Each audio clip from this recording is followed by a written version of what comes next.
Okay, just welcome to everybody.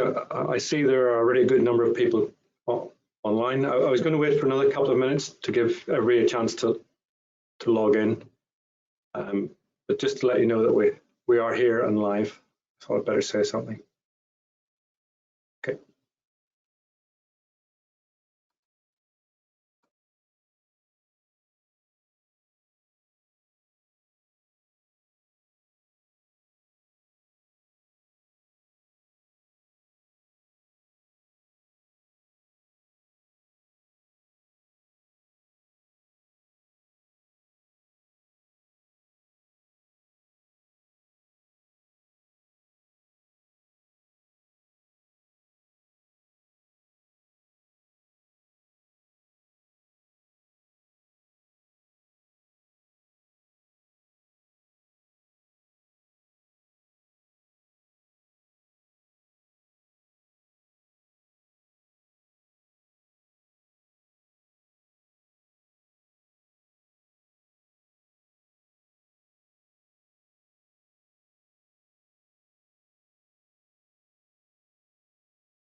Good afternoon, everyone. I'm very pleased to welcome you to this webinar.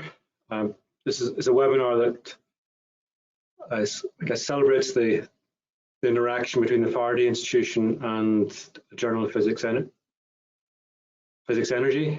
We're going to have a series of presentations in the next 2 hours to discuss emerging issues and opportunities in next generation batteries.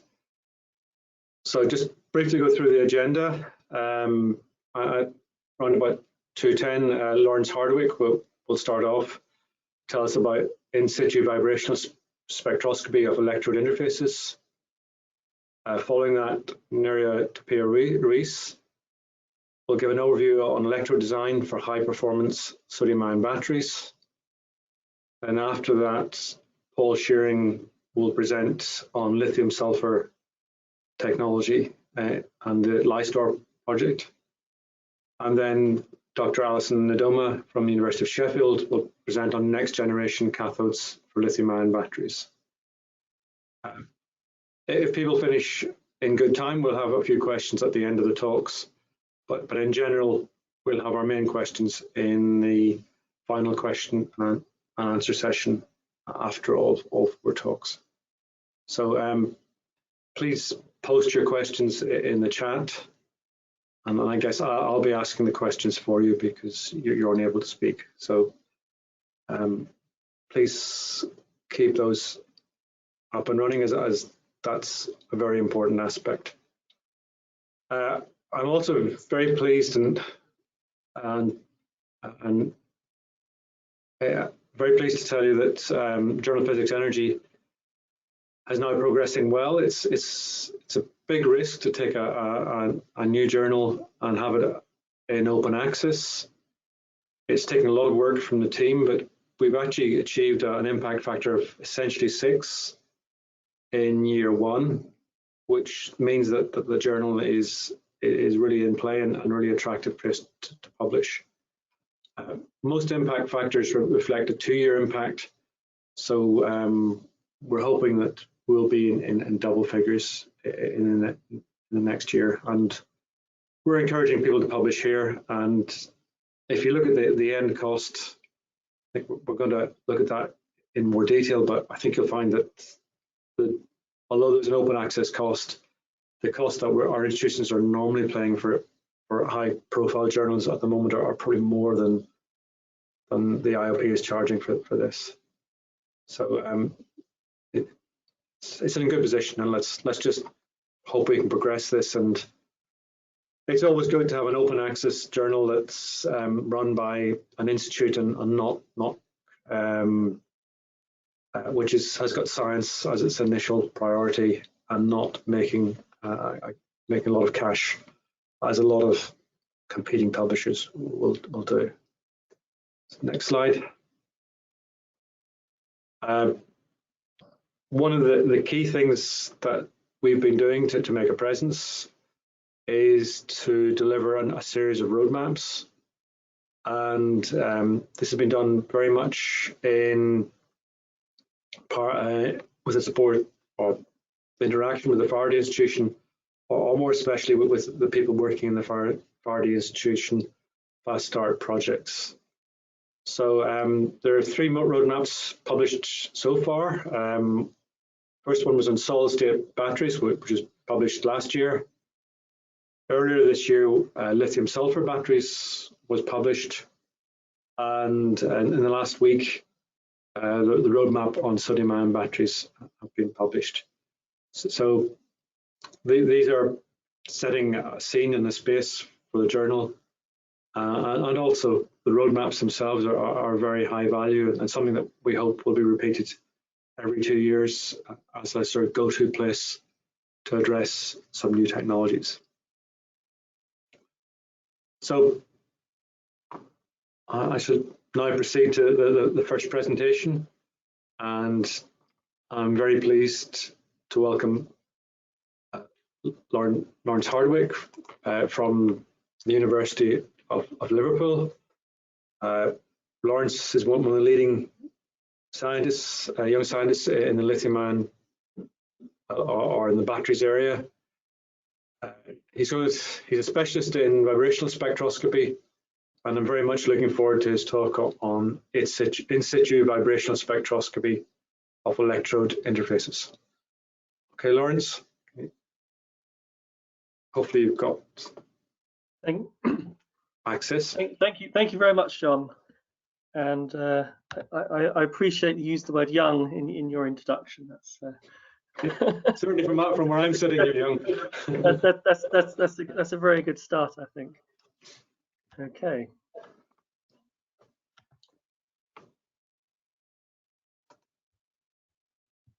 It's all good. It's all good.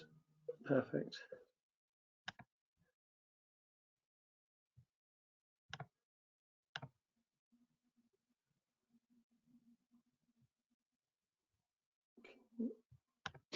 Good. Right. Okay. Yes. So, as Professor John Irvine kindly introduced me, I'm Lawrence Hardwick. So I'm from the University of Liverpool, and that's in the northwest of the UK, of England, in the United Kingdom. And I just thought I'd put some images in case we may have an international audience, just to highlight some of the scenes from Liverpool. Liverpool's very fortunate to have 2 football clubs. It's also very unique in the UK that it actually has 2 cathedrals, a Protestant and Catholic cathedral as well. And I'm the director at the Stevenson Institute for Renewable Energy at the University of Liverpool. It's a renewable energy institute comprising of both chemists and physicists working on different energy material problems that span across batteries, electrochemical capacitors, and solar technology. Okay, so as John alluded to in the introduction, so our particular interest in battery research is using vibrational spectroscopy to peer into the electrode electrolyte interface which are on interfaces which are pertinent and relevant to battery systems. And so we've set up a very nice suite of different tools to do this, and this is based on infrared spectroscopy, where we've done a lot of work looking at on the metal oxygen, looking at investigating oxygen electrochemistry, and also on Raman spectroscopy. And I'll introduce that a little bit later in the talk, where we use different sort of surface enhanced Raman techniques to really look at the absorbates on the electrode interface. So really just the molecules that are on the electrodes are very sensitive, very sensitive spectroscopy. And we also do more bulk Raman spectroscopy called operando Raman, where we can look at the actual electrode and view lithium ions, for example, inserting and deinserting from the electrode material, for example, graphite. And it's this I really want to focus my talk on today, where we've applied this technique to looking at interfaces within an all-solid-state battery. And also within another Faraday Institution project, on the degradation project, we've been using, in partnership with the Central Laser Facility at Harwell, an operando corrugated Raman, where this has the advantage that we're able to isolate and remove the fluorescence, background fluorescence that sometimes occurs in battery electrolytes, in order to then, when we have our corrugate activated or closed, we're then able to detect the bands which are previously obscured by all this fluorescence that takes place. So I'd like to now begin my talk really to acknowledge all the hard work of my group, which has sort of underpinned a lot of the sort of our activities that we're doing. So this is a sort of nice picture taken in the spring last year. And I also like to acknowledge the Faraday Institution, which I was part of the SolBat, the solid state battery project, and this funding really kick-started our research and activity in applying our vibrational spectroscopy techniques to really begin to understand the chemistry, the degradation of these interfaces, whilst we make sort of solid state cells. So an introduction to solid state cells. So the standard lithium-ion technology with liquid organic electrolyte, they're reaching very impressive, and probably beyond this now, specific energies of 260 watt-hours per kilogram and 770 watt-hours per liter of energy density. And one of the motivations to look at the all solid state is to sort of understand if these types of cells, they could offer even higher energy and power densities. And with the removal of a flammable organic as the solvent in the electrolyte, and replacing it with a ceramic lithium-ion conducting material, you can see the obvious safety improvements for doing this as you remove this flammable component. However, there are certain side reactions that still take place, and you are going to be, as you'll see, the motivation to use lithium metal. You are having to use lithium metal in the cell. So there are still a lot of investigations to try and stabilize these interfaces within the all solid state cell. And just to highlight, one of the candidate solid state electrolytes are based on sulfides, and there's the risk of hydrogen sulfide gas release through these side reactions.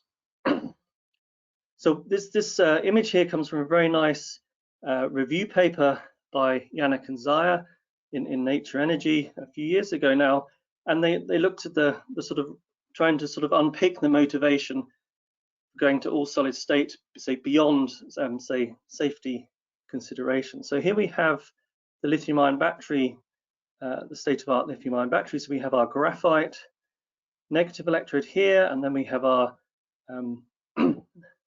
positive electrode of a lithium transition metal oxide, for example. We have a very thin separator, and you see it's bathed in a liquid electrolyte.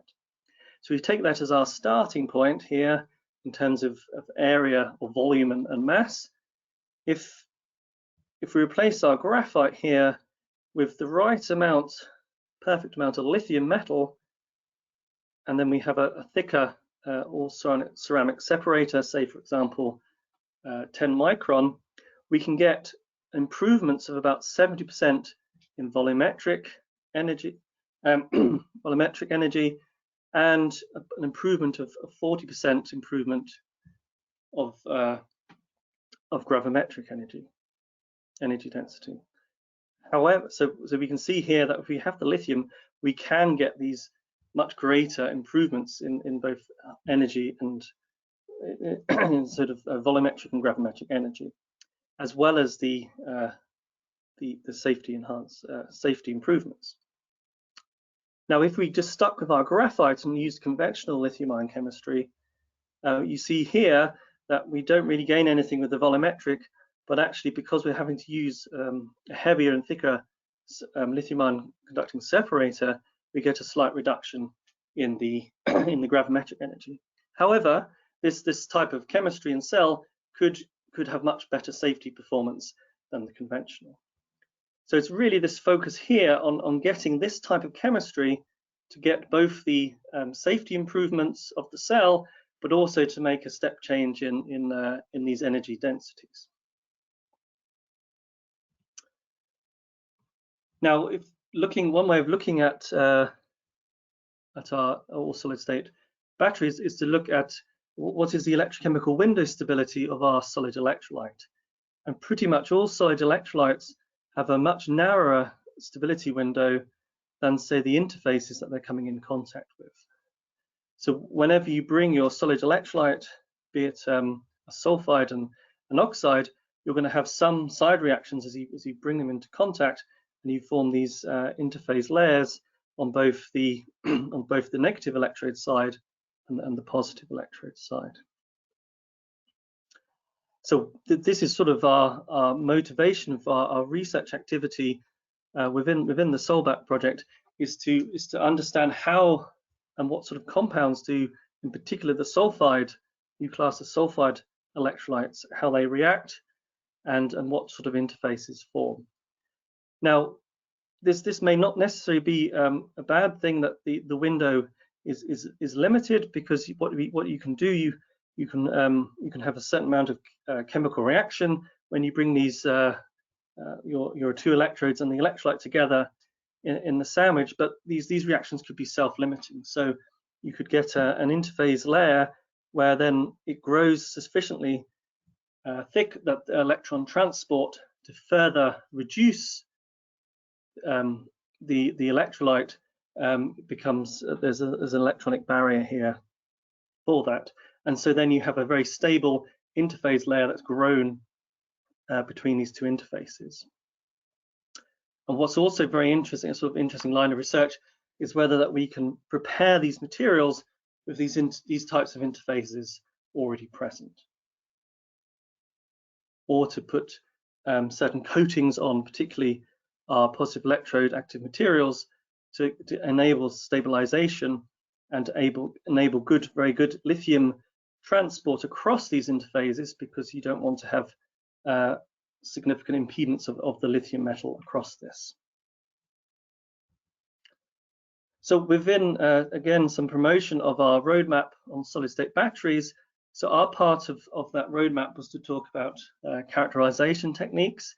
And so within that, we did a review of the literature as it was at that time, and came up with this wheel of characterization of what methods people have used to begin to characterize how these cells are actually operating under potential control, or if we do some electrochemistry, we cycle them and then we open them up, and then we sort of appear to have a look at what's happening at the interface.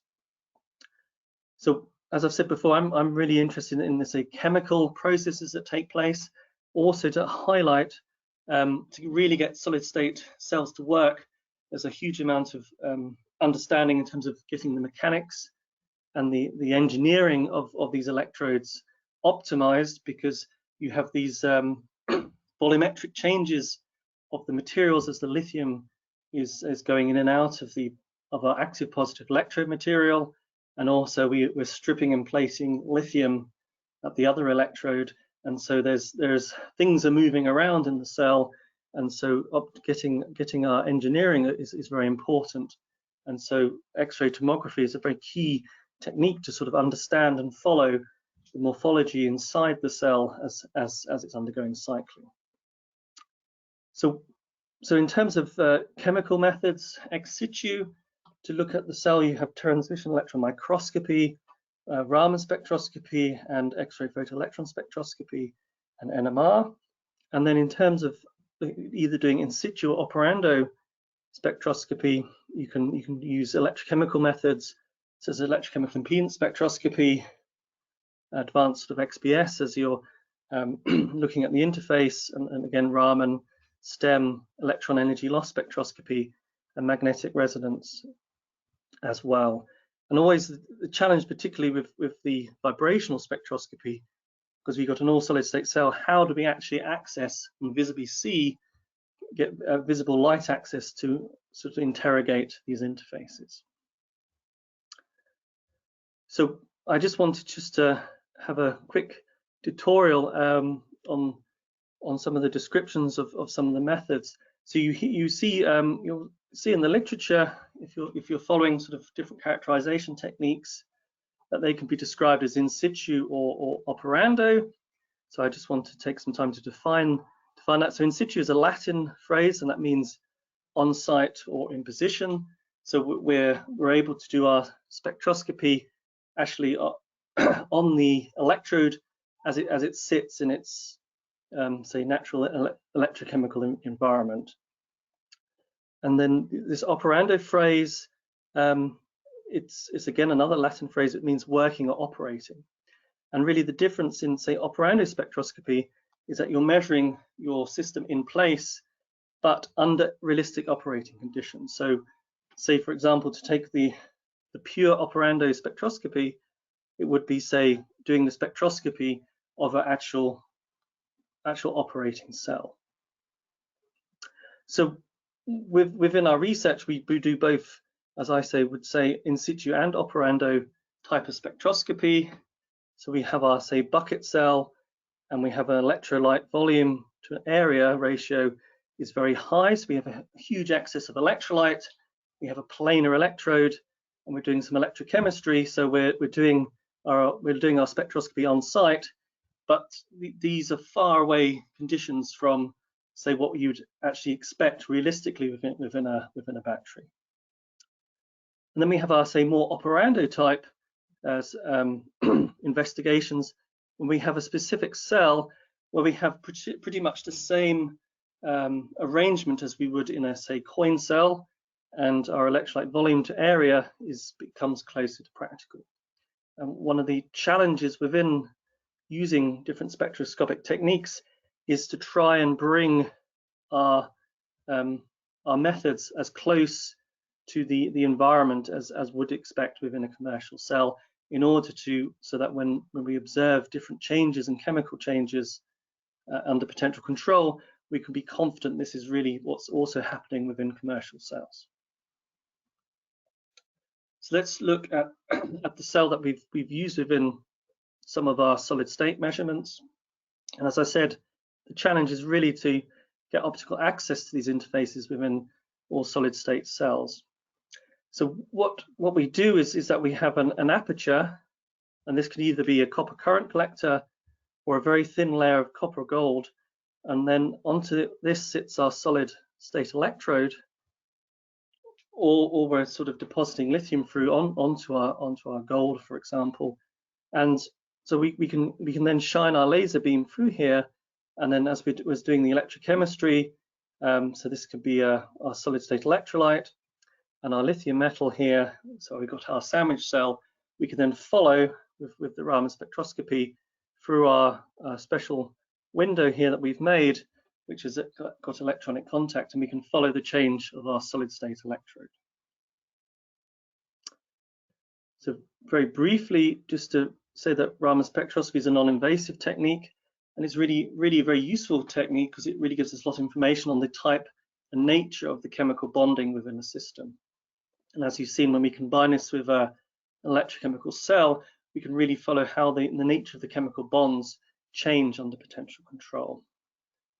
So what we do, we shine a monochromatic light source or laser at our sample, and most of our energy will be elastically scattered. This is known as Rayleigh scattering. So when it interacts with our materials, it excites an electron to a virtual state, and it will relax back down with the same energy. And a very small proportion of our photons that hit our material are inelastically scattered.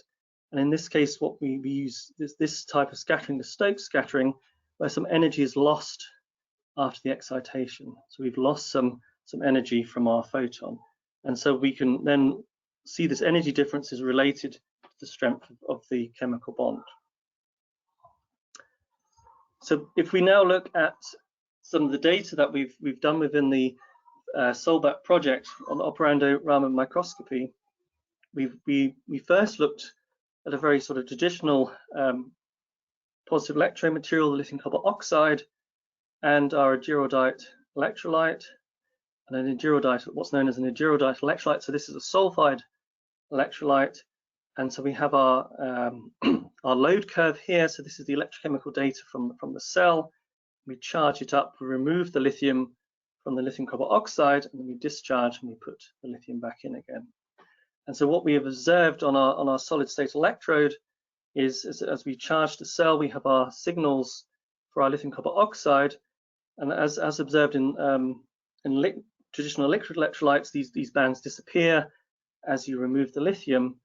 But as we go higher in potential, we get to see some additional bands from beyond the band of the solid electrolyte, and so we start to see bands appear which we can relate to side reaction products. So that our electrolyte has been oxidized, and so we're seeing elemental sulfur and sort of sulfur phosphates that are appearing at the interface, and these persist when we actually lower the potential again. So with this type of spectroscopy, we've really highlighted some of the sort of both the side reaction products, but also the importance of chemically stabilizing the interface between the electrode and the electrolyte, because some of these side reaction products are very insulating, and so they'll impede the ionic conductivity across the interface. Now, the final piece I want to show is really some of what you can also do. You can look at a single point with the Raman microscope, but you can also do mappings, and you can do this down to a resolution of about a micron squared on our electrode interface.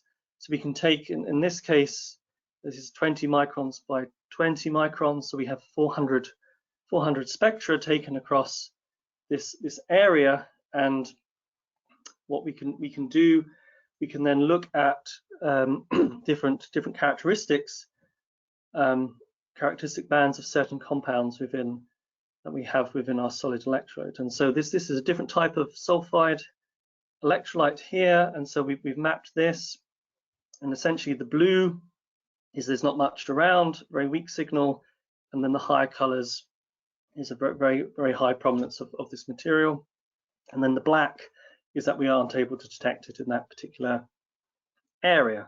And so we base this on the pristine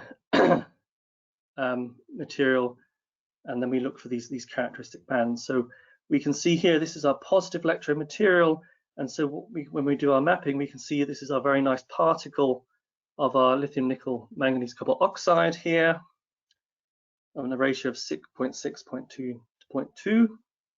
And then we have in our solid electrode a vapor grown carbon fiber, and this carbon is pretty much everywhere, and it's much more concentrated in these areas. And then when we look for decomposition products, say sulfur, well, again this polysulfur phosphate, we can see that in general the sulfur compounds are located around our as we see here, here's our positive electrode particle. We can see here that's absent here, but there's this concentration of sulfur all around our particle. And again, with this P2SX compound, it's very located in a specific region between our positive electrode and the solid electrolyte. So we can see that our degradation products are found within the region of our particle. And so we're doing a lot of further activity to sort of do further mapping to sort of really understand where we're starting to see this degradation take place. So just to note, these are all ex situ mappings taken from cycled electrodes, and our goal is to repeat this in the operando conditions that you saw in the previous slide. So to conclude, I just have some sort of concluding remarks. That vibrational spectroscopy, such as Raman, can provide very detailed chemical information on electrode processes at solid-solid interfaces. So if you design your cell very carefully, you can get optical access to this and observe this under potential control. We can see nature and number of different species present. We can follow the progress of the reaction, obtain reaction mechanisms, degradation pathways, and we can, as in the previous work, look at the distribution of electrode components, and we can find side reaction products. So I'll leave you with this main message that the Raman in particular, it provides a very unique level of interfacial sensitivity and selectivity. It can be under operando conditions, and as a technique, it's ready. If you're fortunate to have a spectrometer in your department, it's fairly accessible with the cell for a reasonable budget as well. So with that, I'd like to thank you for your attention, and I look forward to questions now and also at the end of this session. Thank you.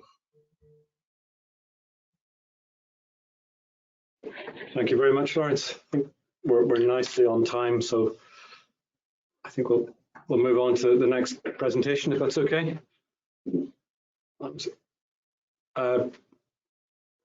So I think, can you hand your screen over, Lawrence, and have this necessary?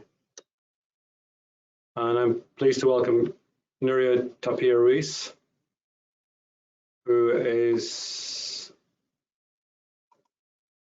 project lead on the NextGena project, and she's going to present today on an overview of electrode design for high performance sodium-ion batteries.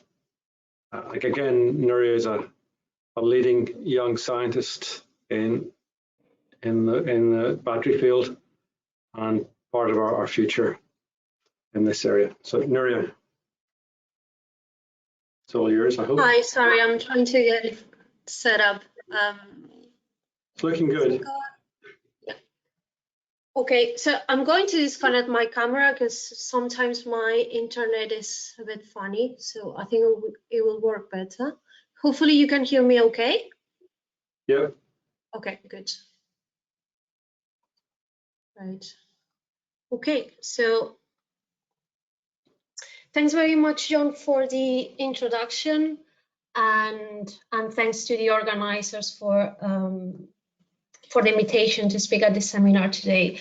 And the intention of my talk today is to give some background on some of the research that we've been doing at NextGena, which stands for Next Generation Sodium-Ion Batteries. And for those of you in the audience who are not so aware of NextGena, this is currently the only sodium-ion battery project funded by the Faraday Institution. And as I'll show you later, here we cover different aspects of sodium-ion batteries, going from very fundamental science to more applied TRA levels. And precisely my talk today will be on some of the work that we are doing in NextGena with regards to electrode design. So here I will be talking about some of the work on positive and negative electrodes.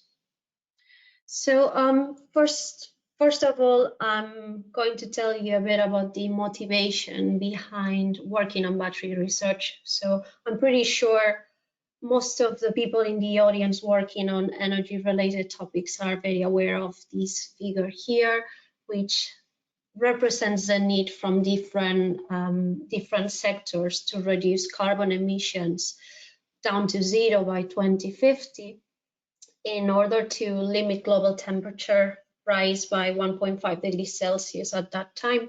And of course, in this scenario, electrification of transportation and also deployment of batteries in electricity grids will have a fundamental role in the decarbonization.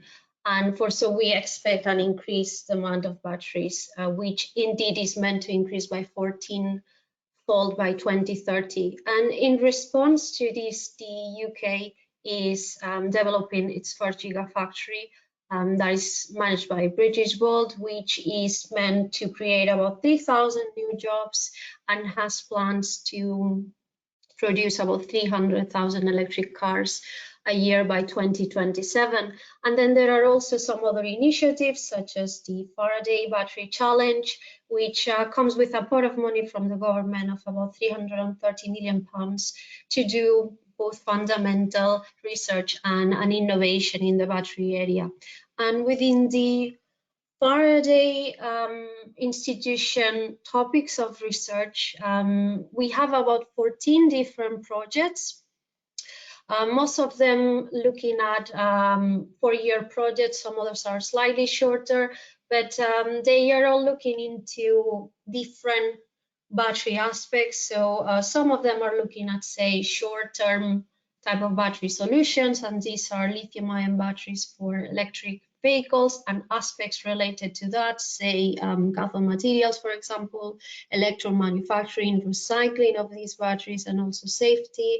And then we also have some immediate future project or battery solutions such as sodium-ion batteries, and that is where NextGena comes to play, and also slightly longer in the future battery solutions such as solid-state batteries and lithium-sulfur batteries, and Paul Shearing will later be talking about lithium-sulfur batteries, I guess, when he covers LiSTAR.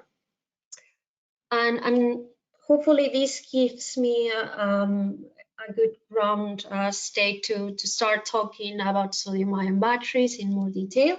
So in very simple terms, sodium-ion batteries are the very low-cost sister technology of lithium-ion batteries, and their main mission, just like lithium-ion batteries, is to convert chemical energy into electrical energy by the breaking and making of bonds.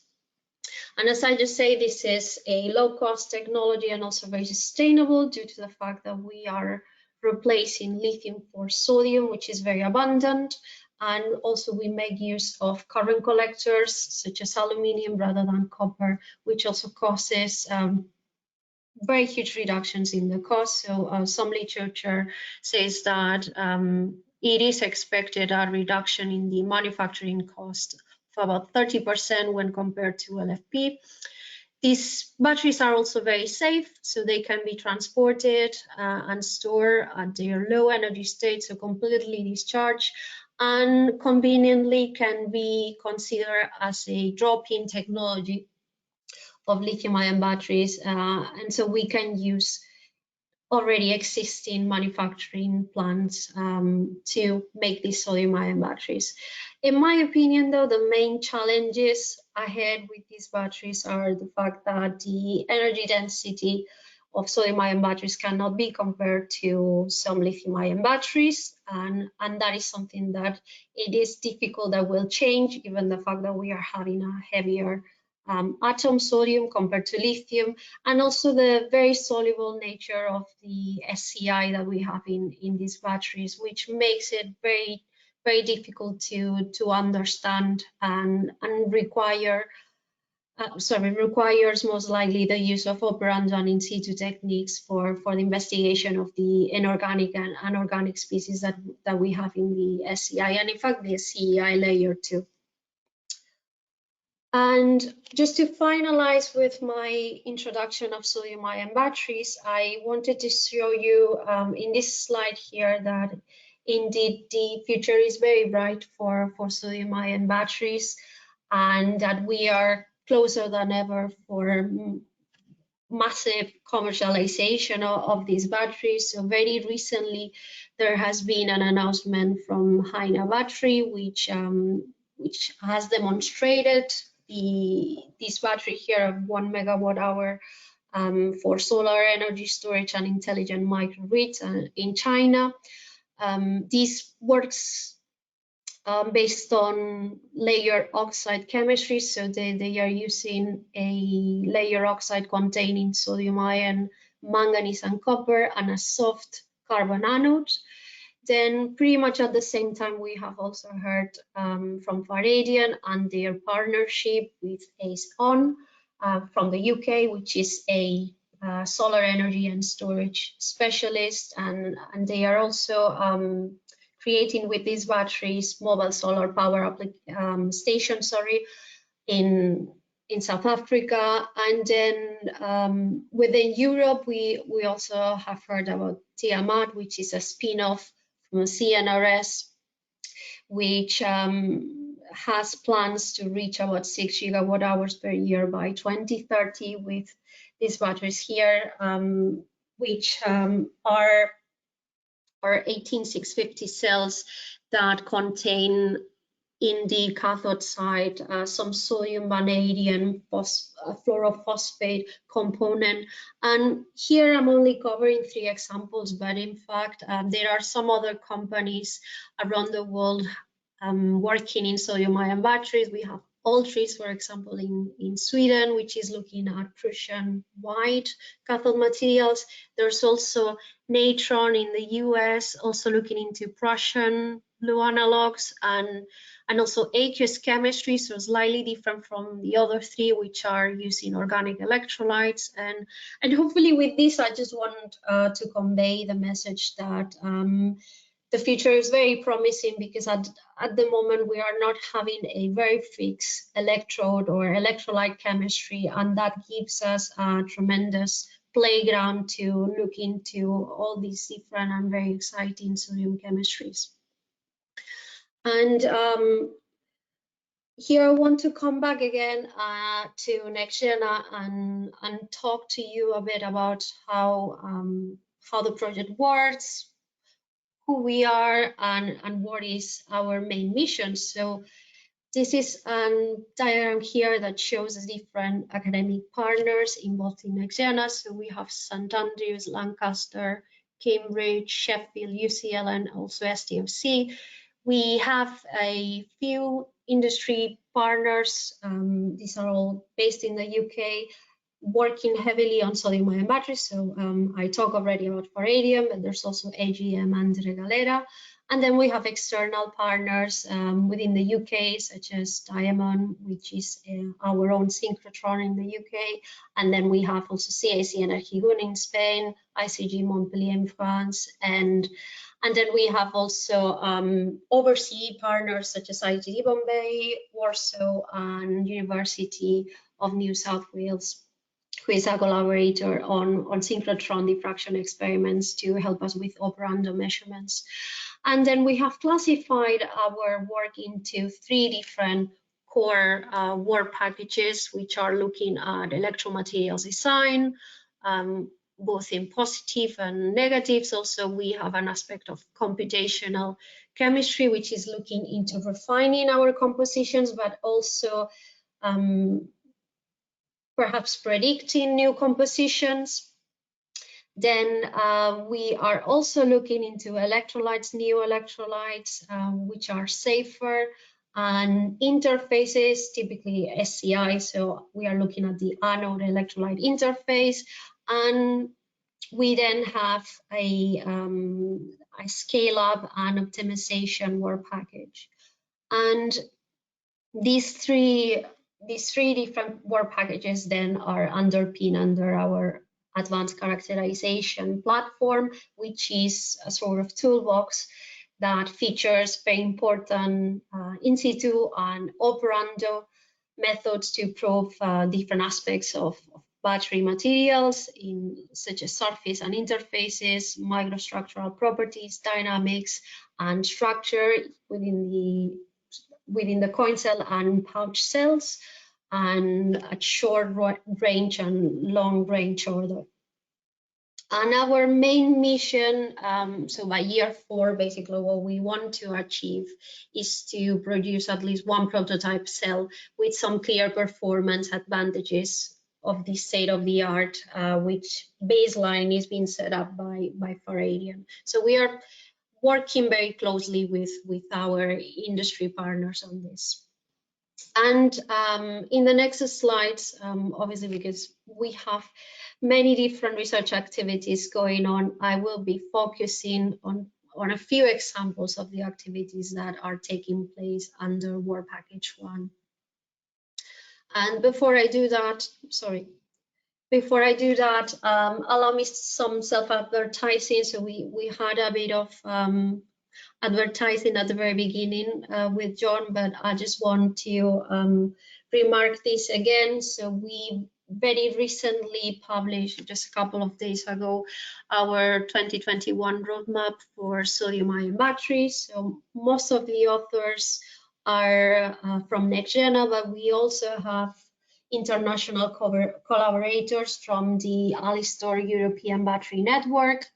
And this is a very comprehensive roadmap that tells you a bit about the status of sodium-ion batteries, going from fundamental science, so looking at cathode materials, anode materials, electrolytes, computational discovery of materials as well, to higher TRL levels such as scale-up and manufacturing, industrial targets, and techno-economic analysis. And it's open access as well. So yeah, we hope people in the audience like it if they read it, and also if they have any comments, please feel free to email us about them.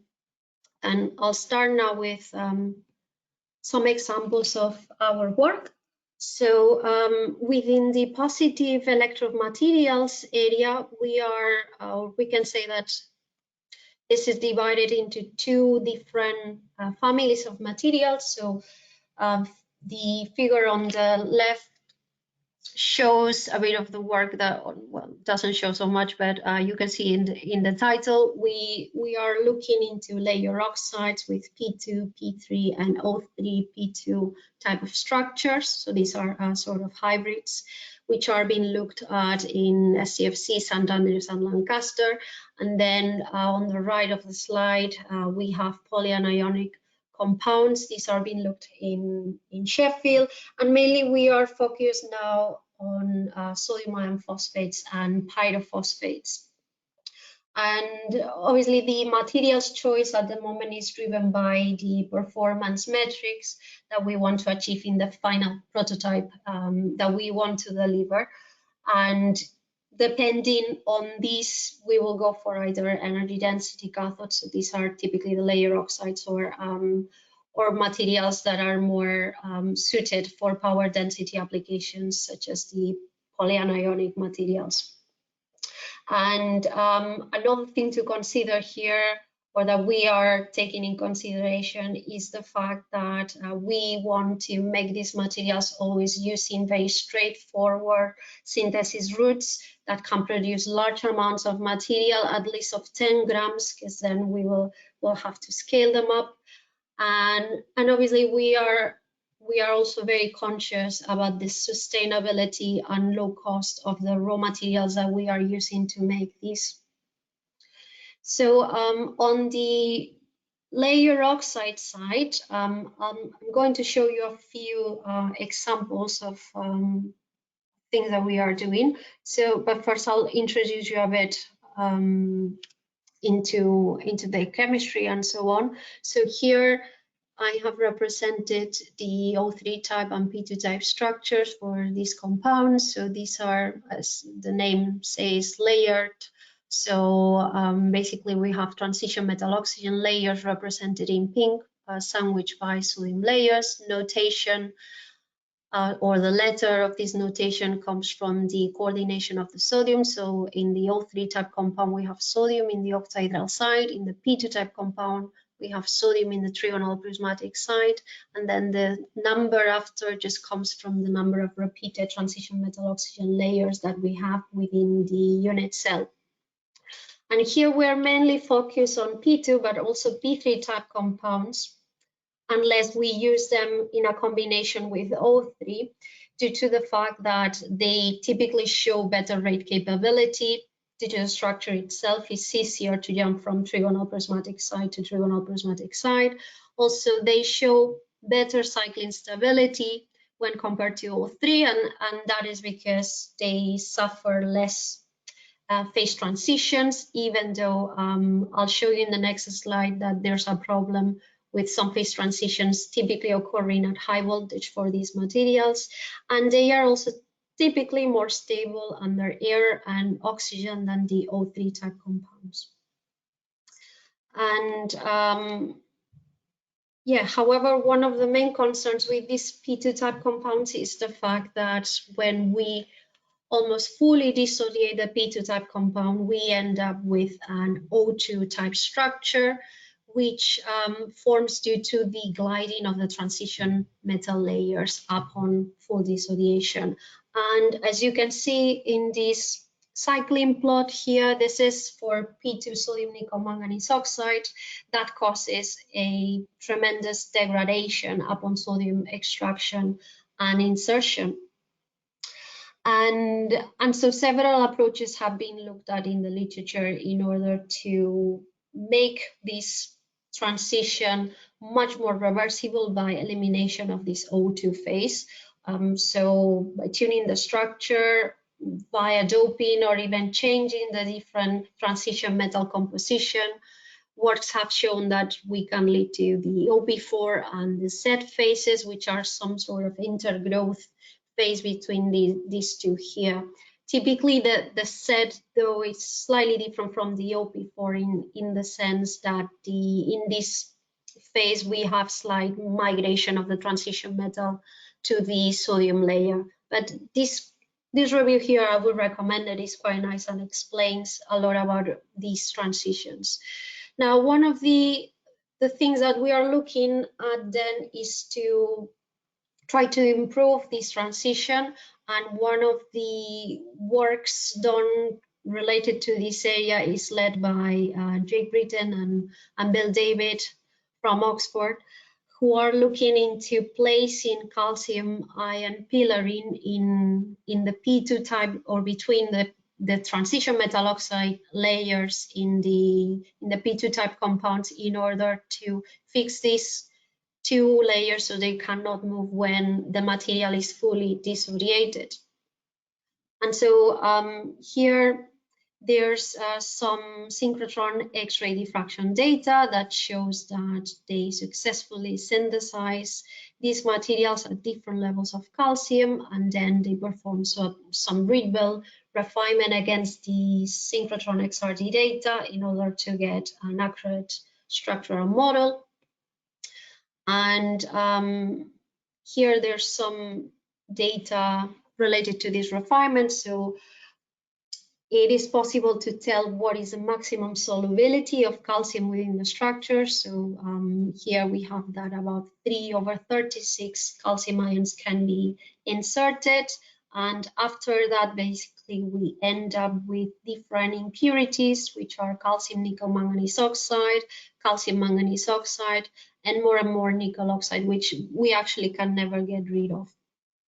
And then to prove that calcium is actually being used as a pillar here, then I think these plots here nicely explain. So because we can see that the C lattice parameter decreases as we increase the amount of calcium, meaning that because we are having higher charge than sodium, still same radii, but higher charge, basically we are pulling the layers closer together, and that's why we are seeing this reduction in the C parameter. And then after these materials were tested using Faraday and hard carbon anode under these conditions that you see here, so 1 to 4.2 volts, using a rate of C/5, and we can see that actually the calcium pillaring is making a great effect. So having an optimal performance for 3/72 calcium ions in the structure. So there's barely any capacity fade, say, after 100 cycles for this sample compared to the unpillared sample. Have to say that these P2 materials is one of the worst ones. So they were using P2 sodium nickel manganese. So on its own is not very cyclable. So this is actually a great achievement to be able to retain the capacity so much upon cycling. And then the second type of work that I want to show is that related to anionic redox reactions, which we are exploring in P2 and also P3 compounds. We are interested in this type of reactions, so just because they can increase the energy density in this compound, since the oxygen redox couple will operate, or we can obtain capacity at very high voltage. And there are different strategies to promote this or trigger these anionic redox reactions. So here, this is just normal scenario, but we can see that when we introduce very strong covalent bonds, there's an overlap between the bonding and anti-bonding bands, which allows the extraction of electrons from the oxygen.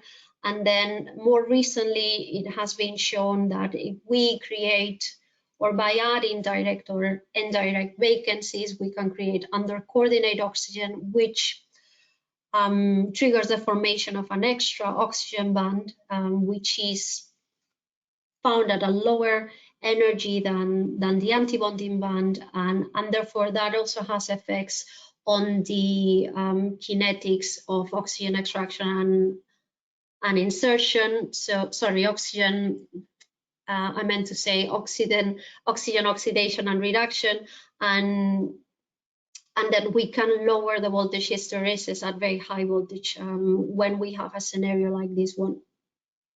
And here there's some work carried out in St. Andrews with regards to this, where they are using a P3 type compound, sodium cobalt manganese oxide, synthesized under air and oxygen, and by making the material under different conditions, basically what they are showing is that they can create in the oxygen base sample some transition metal vacancies which have an effect on the oxygen redox. So in the sample synthesized under air, basically we cannot see within the CV data here any anionic or cationic peaks related to oxygen redox, but we can in the sample synthesized under oxygen, which are these two peaks that we can see here.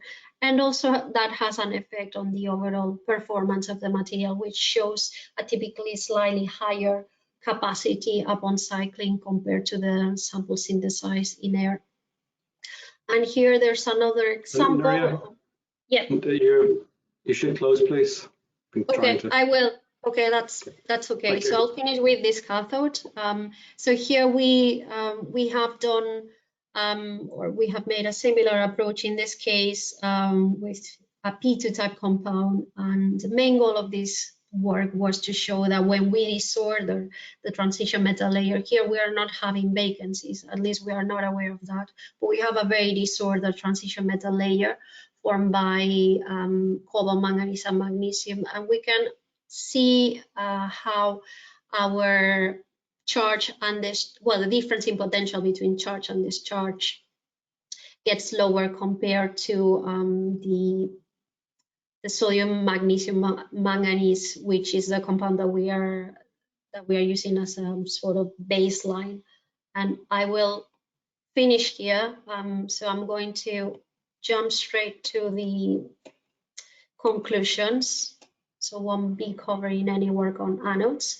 But just to finalize, sodium-ion batteries offer a low-cost drop-in replacement to lithium-ion batteries, as I just said earlier, and we definitely require competitive costs per watt-hours. These batteries are particularly attractive in stationary storage and telecoms, although other multiple possibilities can appear, such as trains and low-cost 2- and 3-wheelers. There's plenty of scope with regards to making new electrode and electrolyte materials, but obviously there has to be some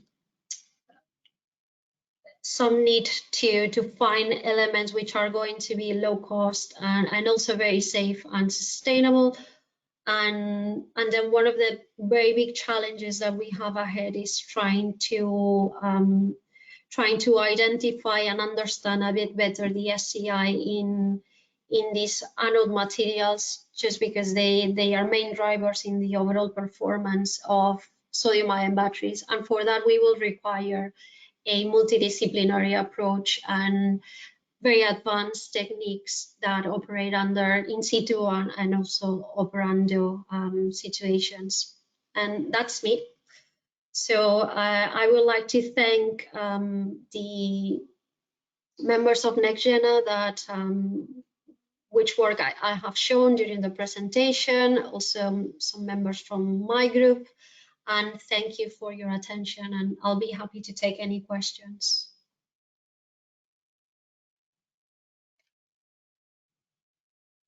Thank you very much, Nuria. So yeah, we'll. Can you see my face now? No, apparently not. No, okay. Anyway, we've got to move on. We move on to the next presentation. You're back, Nuria. Okay. It takes its time. So so we'll have some questions at the end. So please keep putting questions into the text box so as I can answer them at the end, ask them at the end. So our next presentation is from Professor Paul Shearing, yet another leading young academic. So the UK is in great shape in batteries. So an overview of lithium sulfur technology accelerator. So I'll let you take the lead, Paul. Thank you. Thanks very much, John. Just to confirm, you can see my screen okay? Looks good. Excellent. Right, well, thanks very much for the invitation to talk to this webinar today. And obviously, it's been a great experience working with JFIS Energy on a couple of the roadmaps, both the solid state and the lithium sulfur roadmap. And I think that there's been some really nice interactions that have helped to sort of consolidate some of the thinking within the Faraday Institution that has been achieved through the publication of those roadmaps. So obviously signpost everyone in the audience to have a look at that. There's a huge amount of detail in there that Nuria, myself and Lawrence have only really been able to cover in a very brief way in these short presentations. So as I'm sure many people have already done so, please continue to look to those roadmaps. It's been great to participate in them, and we hope that they're a valuable resource for the community. So today I'm going to talk about the Lithium Sulfur Technology Accelerator project, or the LiSTAR project, which is one of the Faraday Institution projects, which has now been up and running for almost 2 years.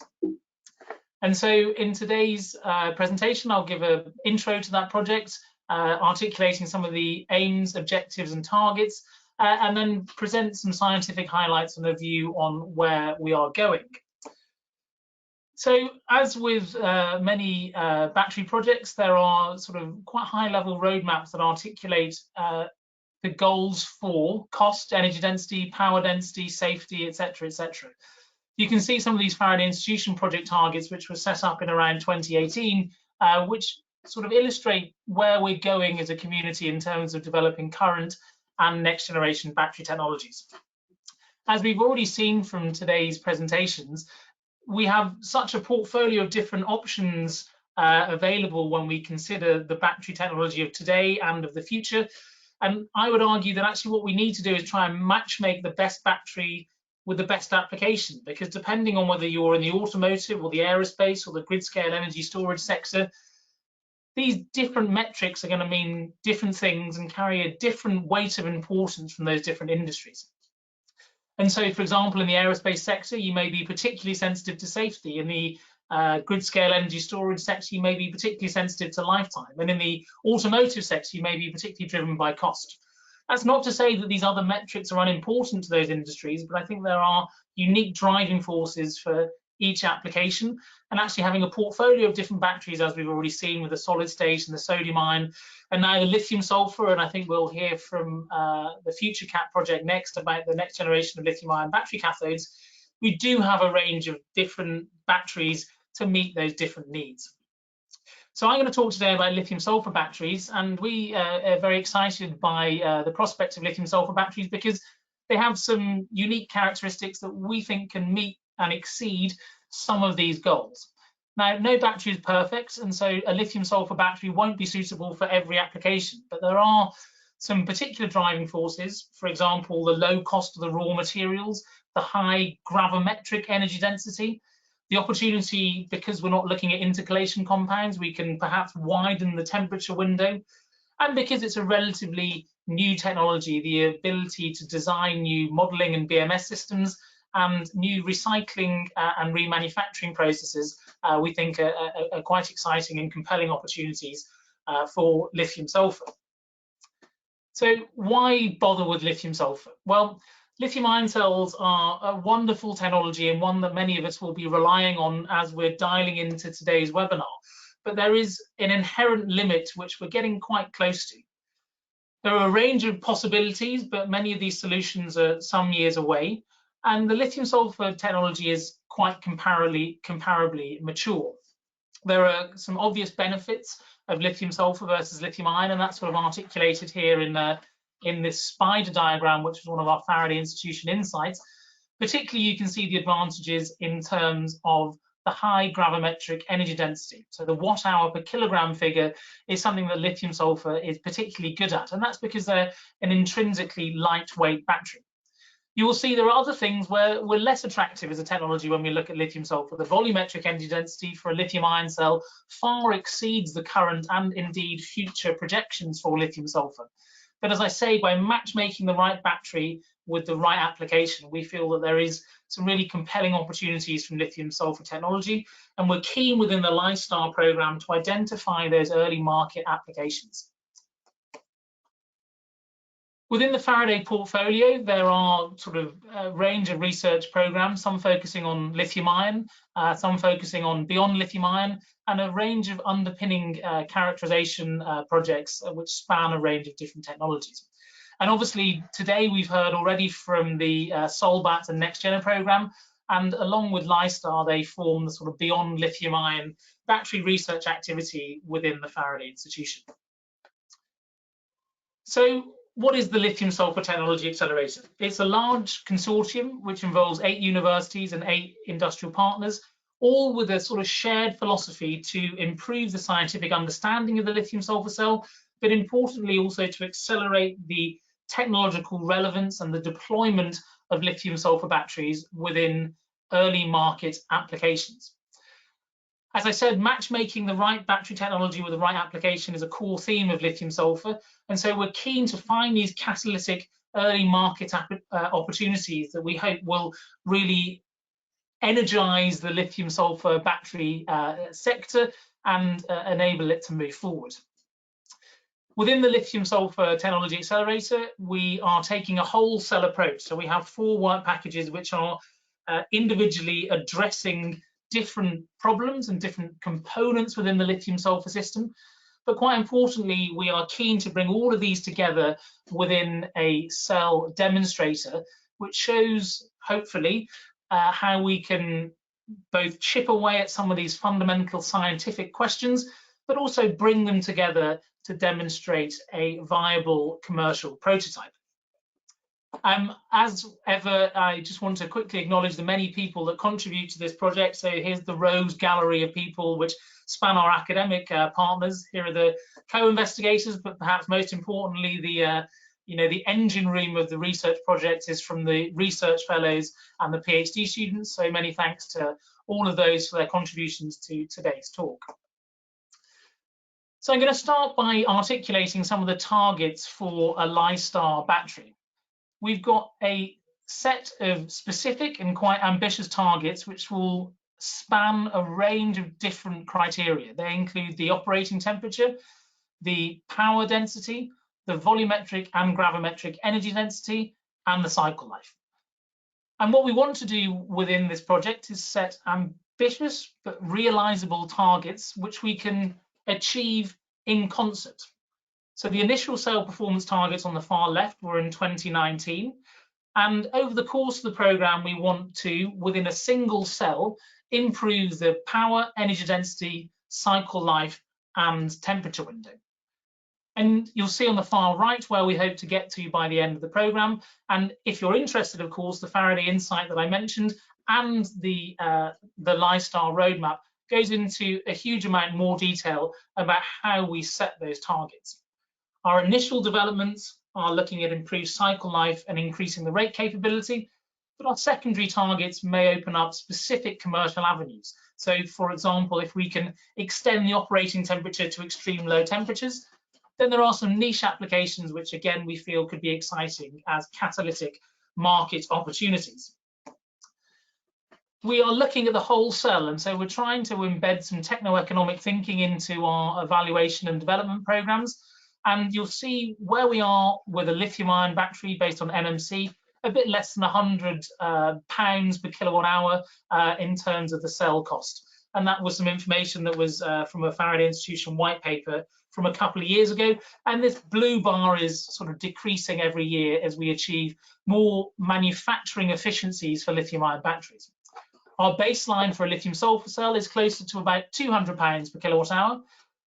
But as we begin to target specific improvements to increasing the sulfur loading, increasing the cathode capacity, reducing the amount of electrolyte that we use in the cell, we can see that we have a quite attractive roadmap for how those costs can be reduced to be competitive and ultimately, we hope, better in terms of the dollar per kilowatt hour compared to a lithium-ion battery.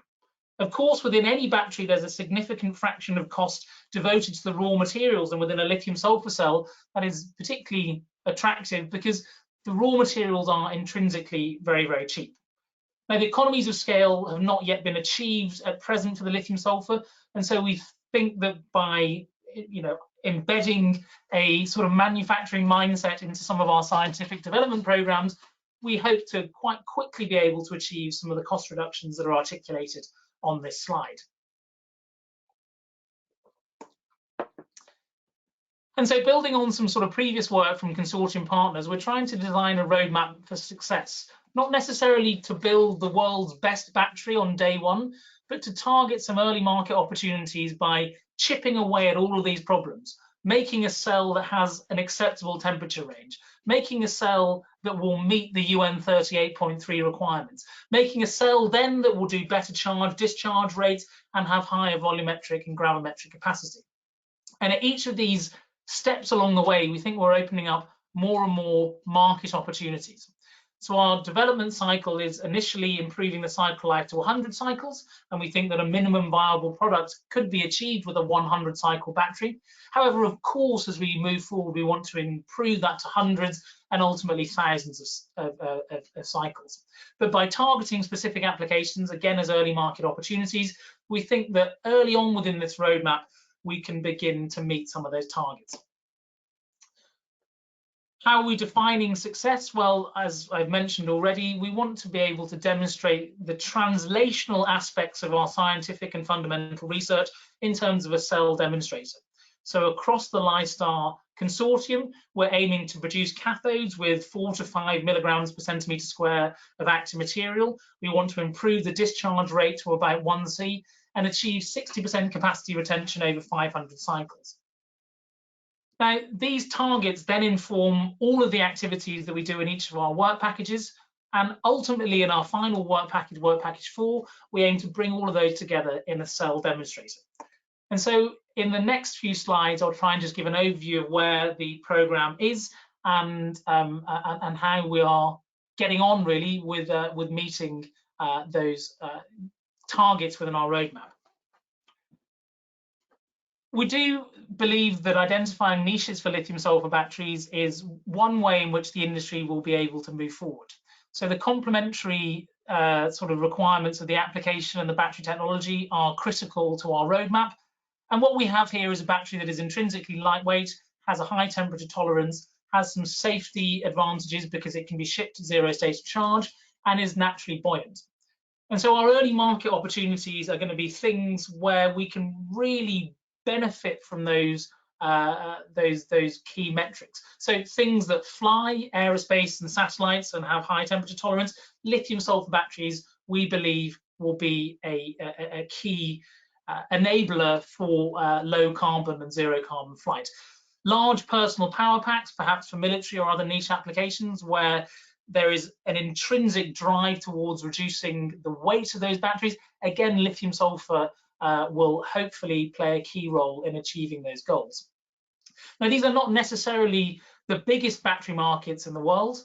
However, we think that by demonstrating the viability of lithium sulfur within these niche applications, it will really catalyse the overall industry and hopefully bankroll the future development of lithium sulfur for a much broader portfolio of applications.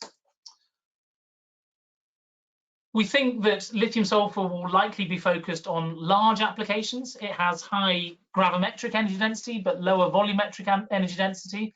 And so, you know, where we consider current generations of lithium-ion batteries, they are manifested as increased payload in trucks, increased range in planes, increased range in aerospace or VTOL vehicles.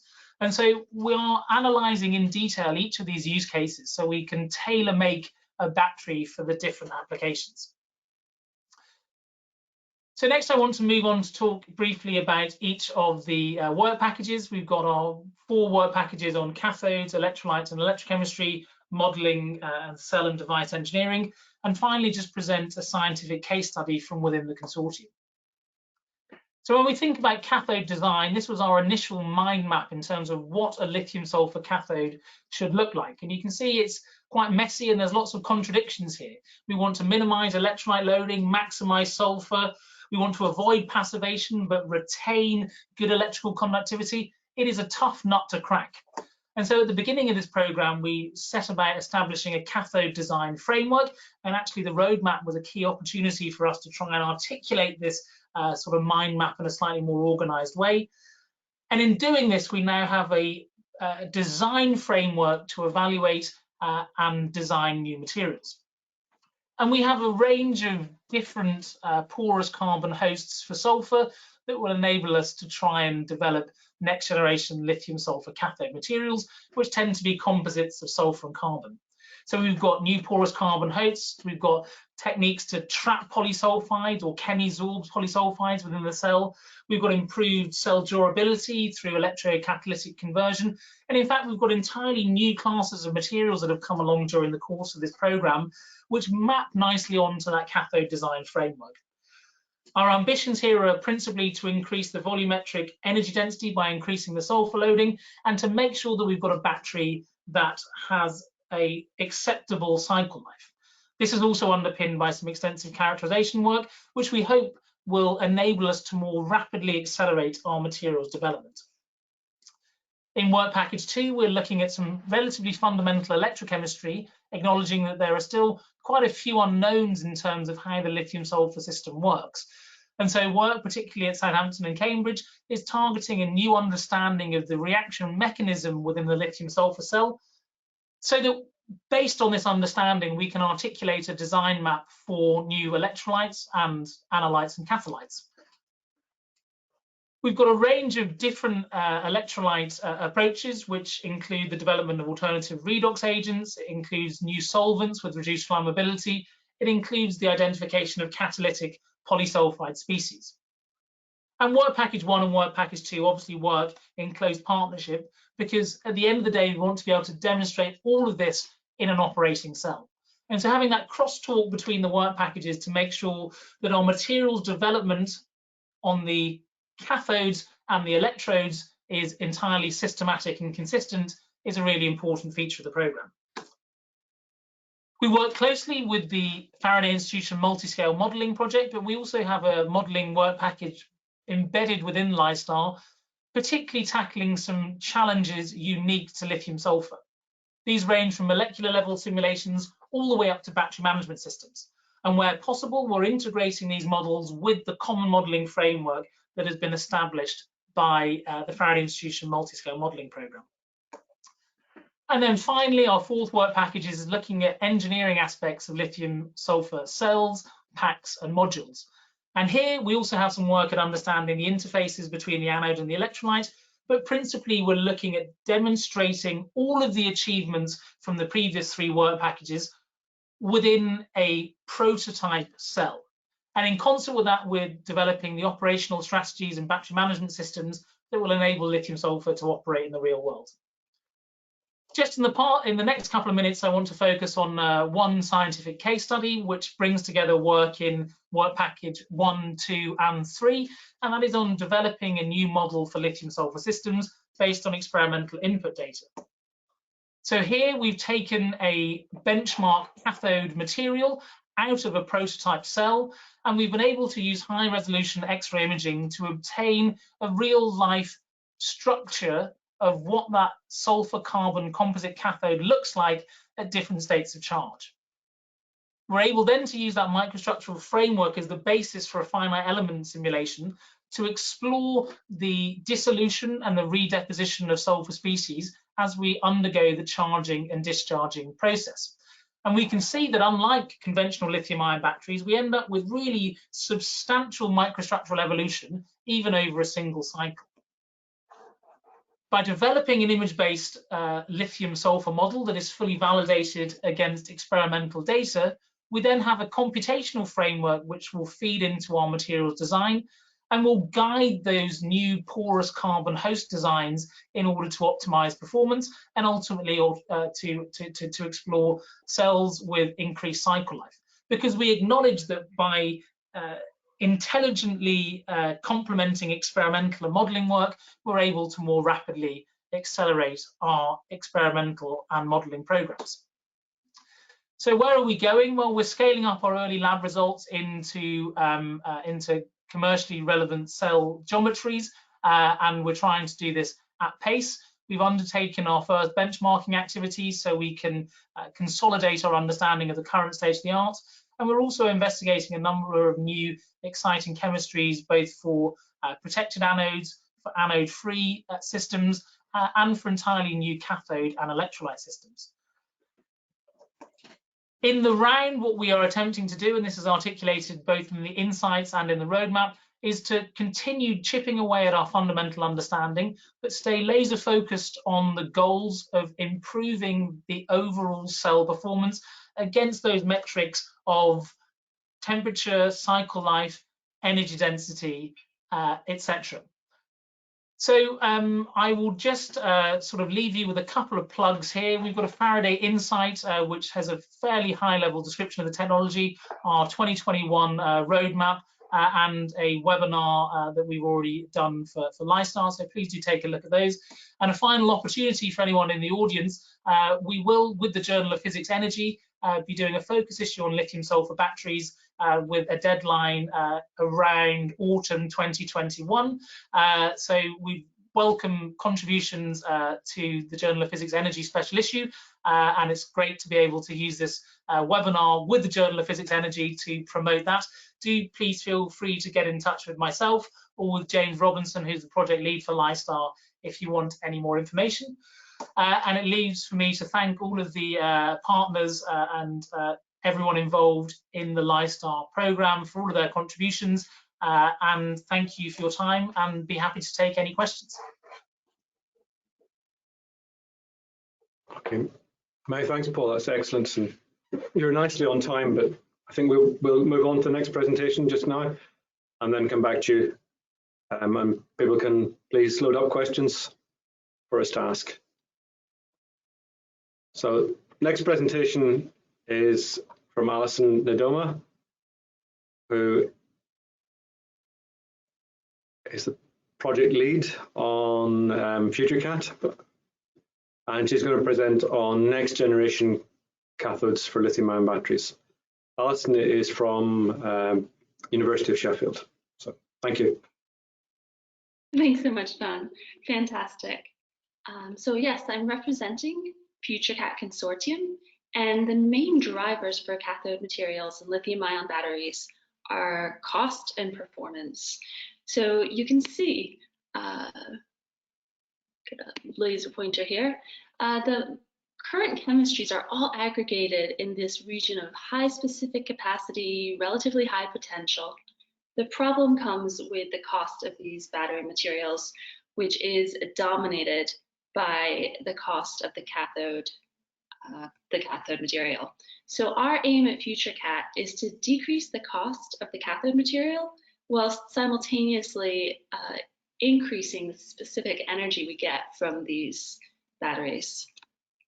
So as Maria said, all batteries are kind of the same, it's just that the chemistry differs. So in FutureCat, we're looking at three main workhorse chemistries. And I'm going to start by talking about the nickel-rich layered materials. So these should look somewhat familiar here. These materials are layers of nickel adjacent to layers of transition metals. And what we see in these materials is that they're quite high energy. Their benchmark for this species of layered materials is lithium cobalt oxide.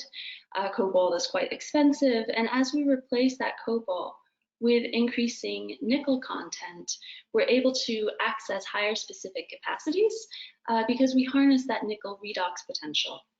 These materials are pretty high TRL. You can actually buy high nickel content layered materials, but not in the kind of bulk you would need to run a gigawatt factory.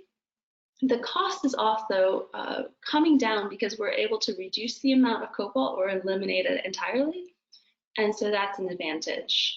The issues we have to tackle in these materials are synthetic. It's very difficult to synthesize the lithium nickel oxide or the nickel rich layers because the nickel tends to segregate into the lithium layer. Also, these materials have a lot of surface and structural instabilities, especially at high states of charge.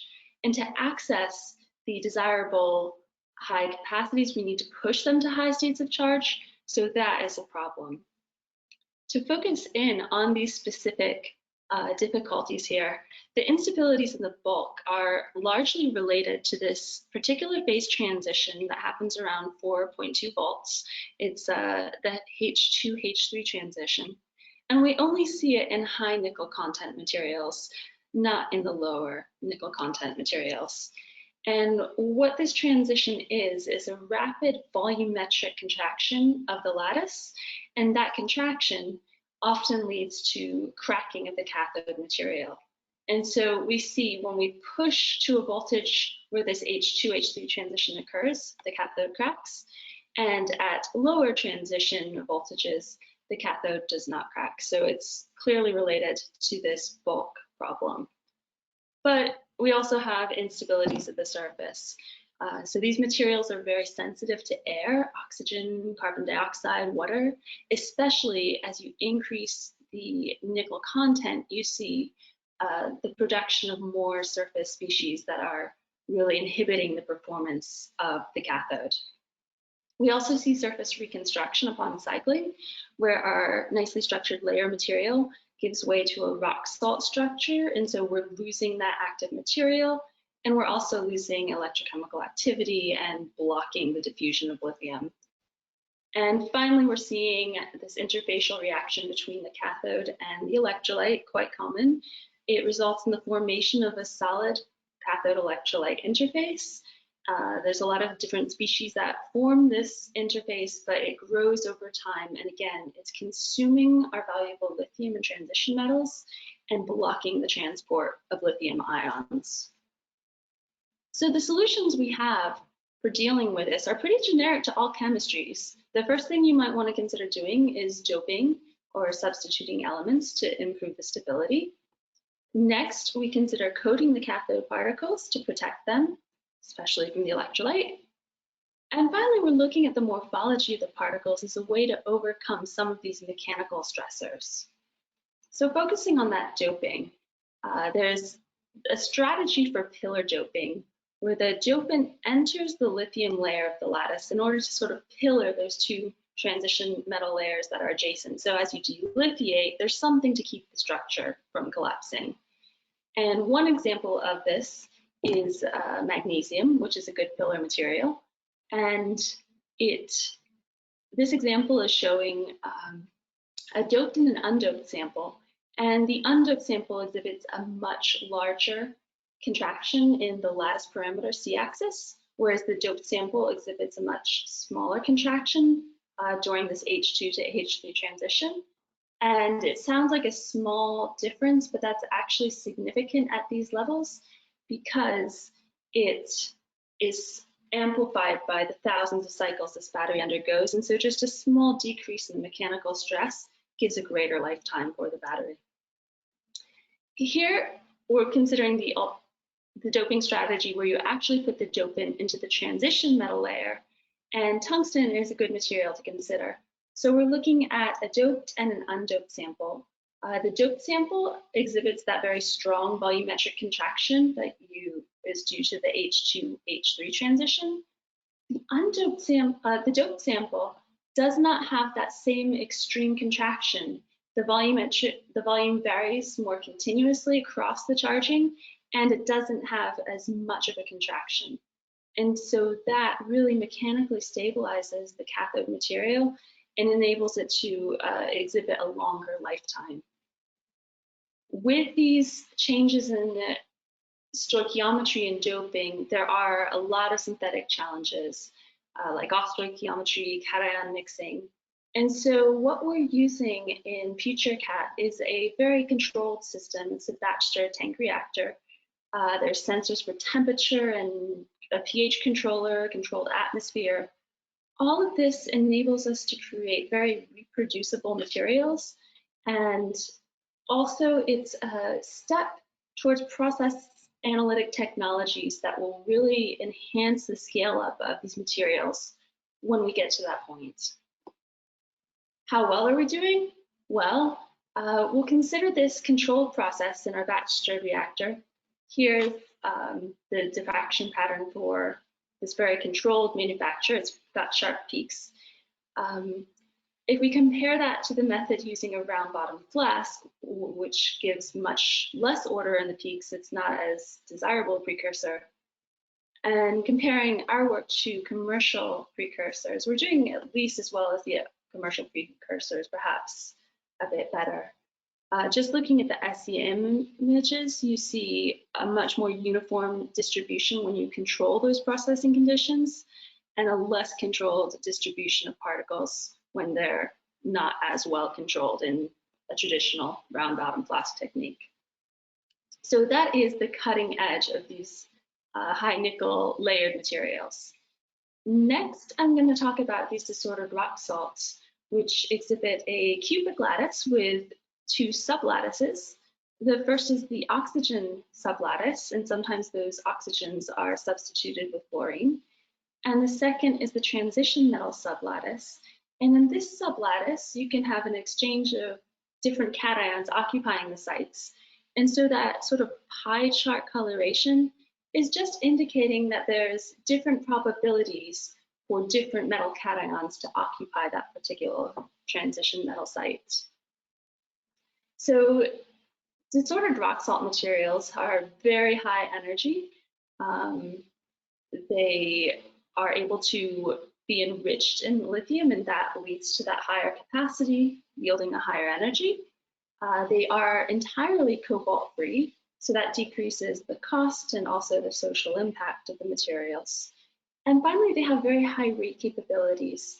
And this is from the fact that the disordering of the cations actually leaves these zero transition metal channels in the material through which the lithium can diffuse. The issues we're trying to tackle with the disordered rock salts are degradation, which gives rise to the evolution of oxygen during cycling, especially charging. And also, strangely, cation ordering is a problem. The cations do tend to order, and that decreases the performance of the material, but it's very hard for us to detect that using traditional lab techniques like XRD, because it's quite hard to see. So we do have to go to larger facilities to perform neutron scattering experiments, for example, to see how well these things are ordered or disordered. Our first strategy for dealing with these is to dope the anions. And this is predominantly substituting oxygen with fluorine. The lithium content increases as you add fluorine to the material. And also you see improved cycling stability. So here we're comparing a parent disordered rock salt with a fluorinated analog. And the cycling data is about the same for the two materials, but there is a huge release of oxygen in the parent material upon charging, and that's due to just the destabilization of the oxygen. It is oxidized. In contrast, the fluorinated sample exhibits much less oxygen lost, And so we see that the fluorine is actually sort of helping the oxygen with redox behavior and keeping it stable in the structure. So the next aspect of disordered rock salts are their extremely high rate capabilities. And this is a lithium migration pathway between octahedra via a tetrahedral position. And if this looks like a hexagon to you, it's because we're looking at it from like top down, pointy bit. So it actually turns out that as you increase the fluorination in these samples, you not only access more zero transition metal channels, but the percolation of those channels, which enables a long range lithium diffusion through the sample, also increases. And so that's what enhances the rate capabilities. Another strategy for improving disordered rock salts is cation doping. And here we're looking at replacing either the nickel or the manganese with either a redox active transition metal or a redox inactive transition metal. And the strategy here is in a disordered rock salt, the cations might have different ionic sizes and different interaction energies with one another, different mixing energies, and all of this distorts the crystal lattice. And actually, the more distorted it is, the better a chance you have of mixing in these non-redox active D0 transition metals, which actually accept a very large octahedral distortion. And by doing that, the adjacent transition metals, which are engaged in redox activity, can perform better. And in this sample, we're looking at niobium as our D0 non-active transition metal. And if you increase the doping just a bit, you get a significant increase in the capacity. But there is a trade-off because as you add non-active transition metals to your cathode, you're losing the space you need for lithium or redox active materials. So as you continue to increase the niobium loading, there's a decrease in capacity. So there's a trade-off to work through. Engineers love trade-offs. The other relevant aspect of disordered rock salts is the short range order in the cations. So in the ideal disordered rock salt, the cations would be distributed randomly across the transition metal sites. Doesn't happen in real life. Actually, they tend to cluster, and those clusters of cations actually block the diffusion of the 0TM channels, and so that reduces the rate capability of the materials. Here in an experiment comparing disordered rock salts that are either including zirconium or titanium, they should behave roughly the same, but we actually see that the titanium sample way outperforms the zirconium in terms of capacity, and it exhibits better capacity retention than the zirconium analog. And the reason comes down to some modeling of the channels, the lithium diffusion channels, which are shown in green here, and they're much more percolated through these structures. So the titanium sample has better percolation and therefore better rate capabilities and better capacity, in fact. And if you look at these electron diffraction patterns, this sort of haziness around the zirconium sample indicates short range order. So those zirconium samples are actually aggregating, forming little cationic clusters, which is inhibiting the diffusion of lithium through the entire structure. So controlling cation ordering is a huge problem, and it comes down to our limitations over the synthesis of these materials. Really, we can only use solid state synthesis or mechanochemical synthesis. We're predominantly working on the mechanochemical synthesis, which is for us high energy ball milling. And you can see some of our data over the course of 120 hours. We are working hard to actually disorder the rock salts. So all these diffraction peaks slowly fade. And so it's quite an effort to actually induce that disorder, which is a little ironic. Also, even when you do manage to synthesize the disordered sample, there's often these impurities, and upon heating, they start to exhibit the characteristic peaks of bisphenol. So those phase impurities are a problem for performance. And again, it's a challenge that we have to solve by improving our synthetic methods and more robustly controlling the processes we use for synthesis.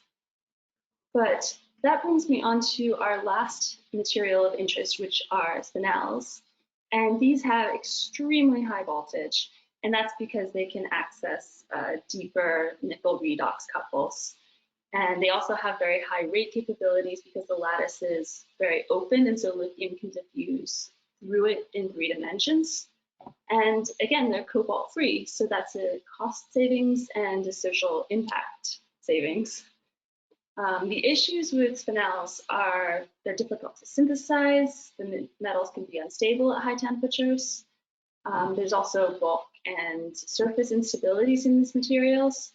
And we see pronounced capacity fade because the HOMO of the electrolyte is in a voltage window that's a little bit less than the voltage capabilities of the battery. And so it's actually oxidized, and then it forms a cathode electrolyte interface with all kinds of intermediates in it, and it just coats the cathode and inhibits the diffusion of lithium. So that's a problem.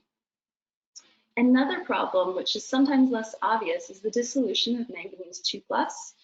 This forms from the disproportionation of manganese 3+.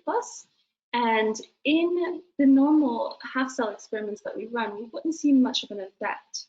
But as soon as you put this into a full cell, the dissolved manganese 2+ migrates to the anode and poisons it. So that's a problem to look forward to.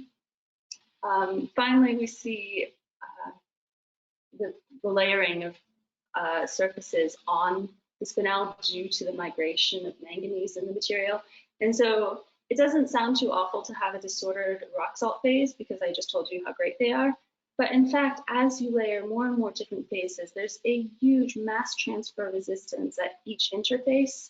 And so that slows diffusion of lithium in these materials. So what can we do here? Same trick as elsewhere, cation substitution. We're replacing the nickel or manganese, and we see greater stability, less impurities.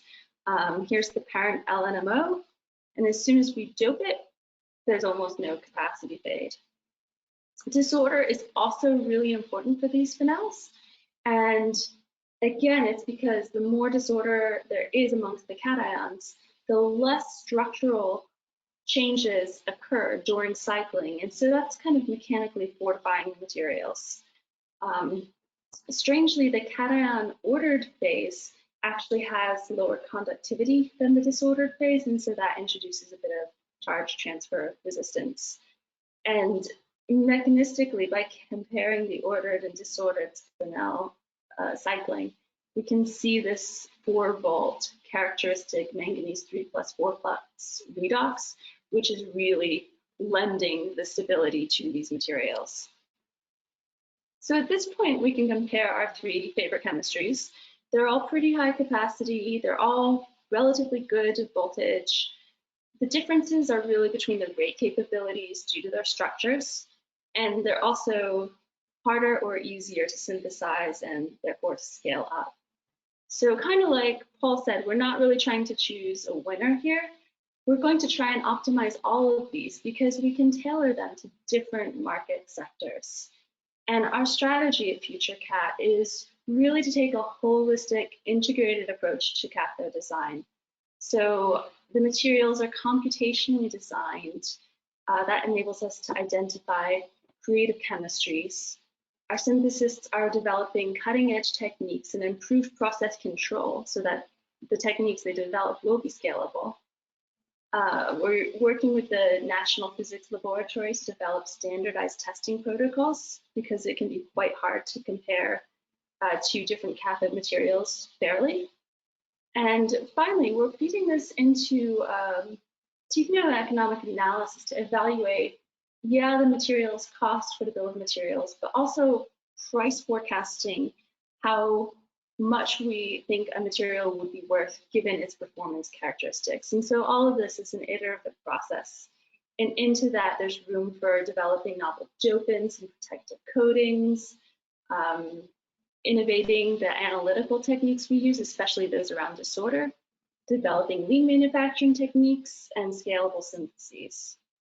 So with that, I'd like to thank you for your attention, acknowledgements to the Faraday Institution and the FutureCat project, and to show you who we are. So thank you.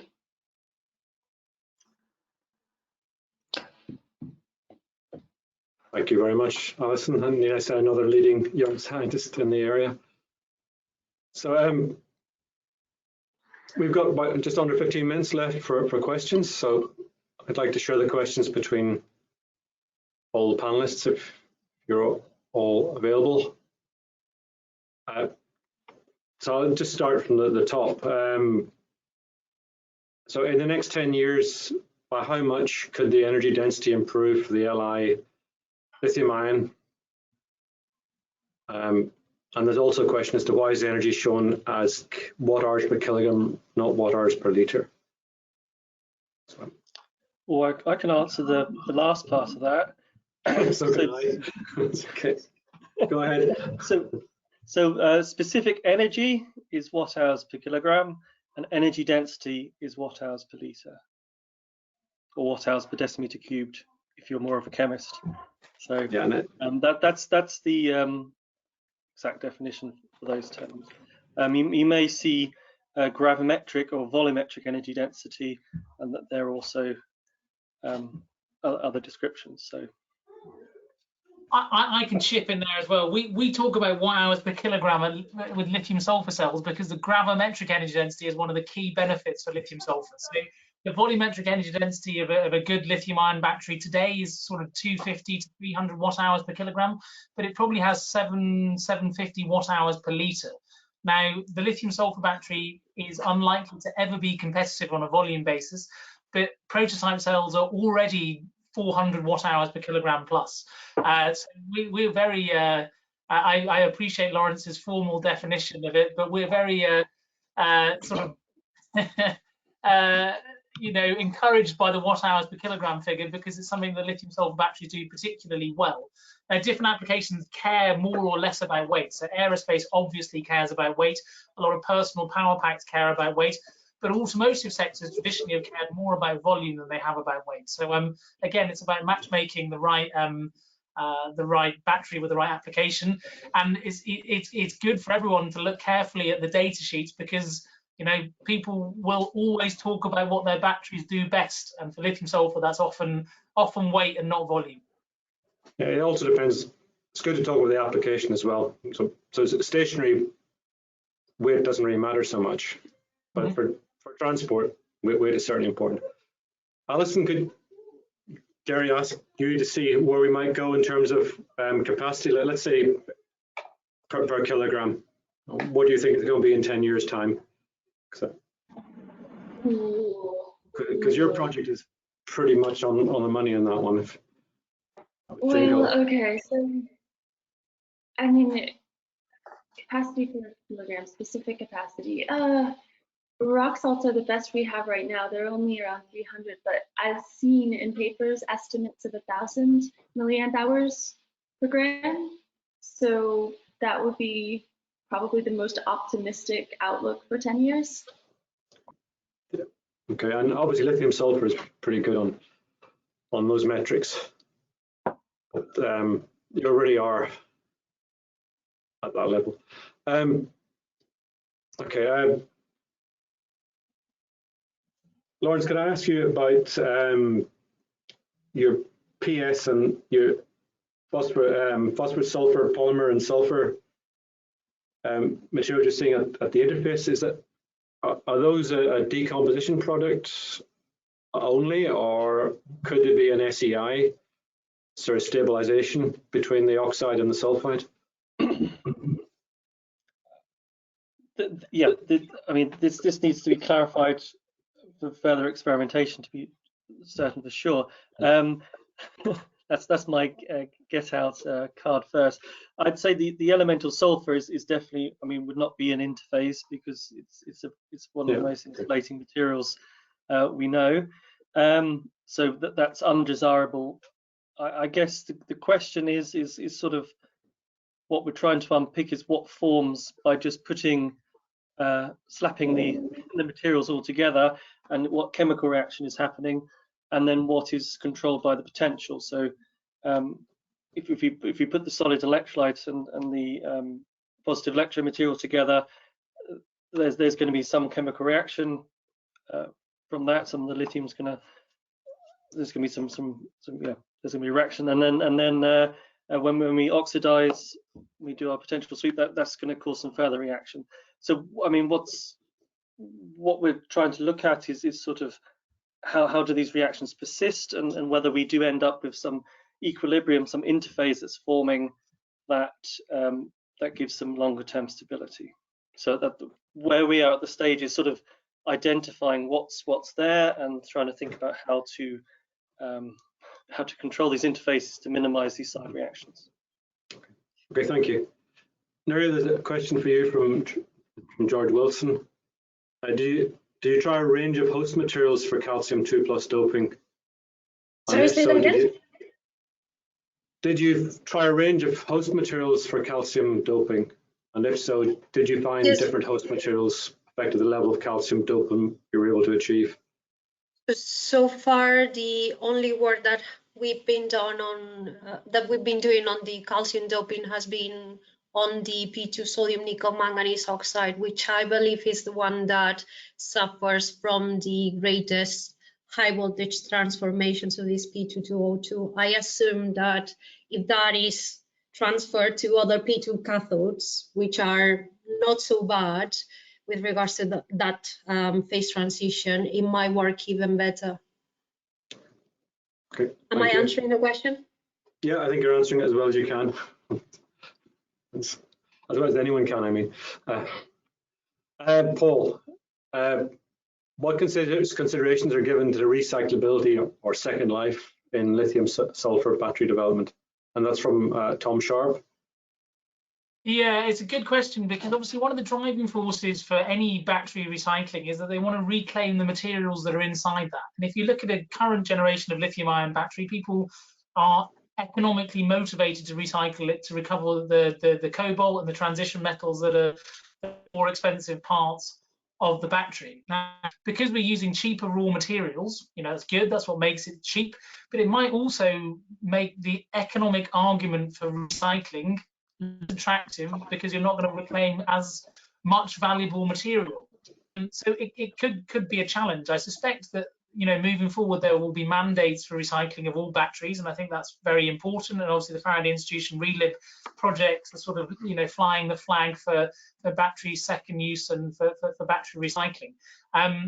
With lithium sulfur, of course, we do have an opportunity. It's a much more nascent industry, and so design for remanufacture, reuse and recycling is more of an option. There isn't a sort of agreed cell format or cell manufacturing process. And so I think that some of the more cutting edge thinking, for example, from ReLib about how to design batteries for reuse and remanufacture, there's still an opportunity to sort of get in on the ground floor for lithium sulfur batteries. But we do definitely have to be mindful of the fact that the economic benefits for recycling these cheaper raw materials are going to be less attractive. And so it's probably going to be mandates that force people into recycling and reusing batteries. And I expect that will happen and is to be encouraged. Yeah. I mean, some recycled batteries are more stealable than others.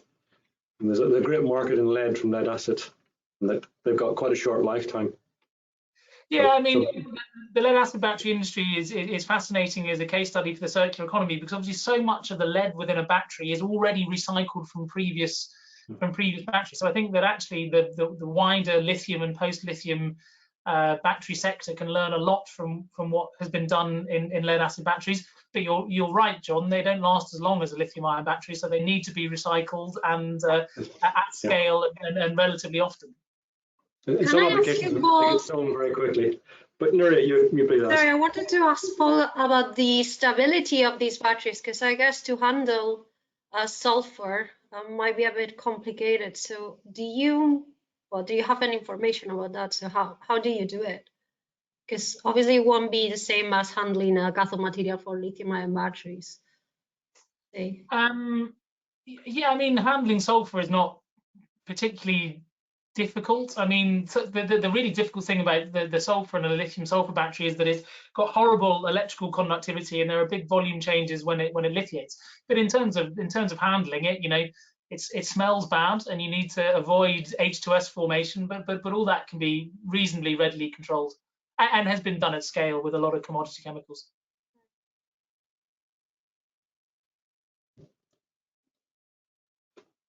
Alison, the controlled synthesis had a very sharp X-ray pattern, which shows good crystallinity. But is that necessarily a good thing? Does that imply the particles are quite large?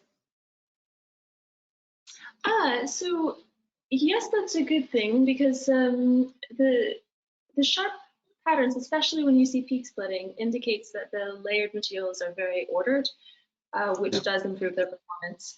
The large particles, definitely a large secondary particle is a problem because it's not as mechanically strong as a small secondary particle, which is why we're increasingly moving towards single particle synthesis.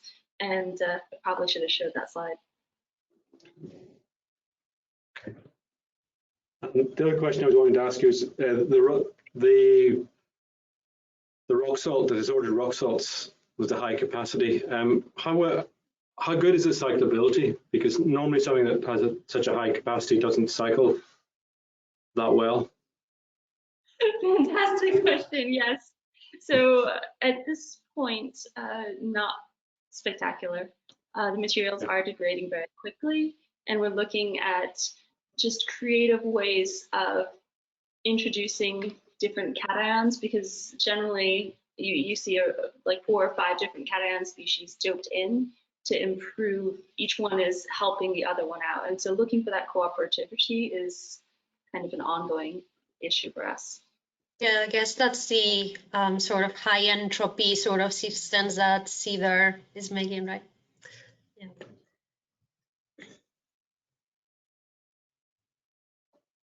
Oh, great. I've got another question for Nuria. In the long run, what is the opinion on the long run consideration between P2 versus O3?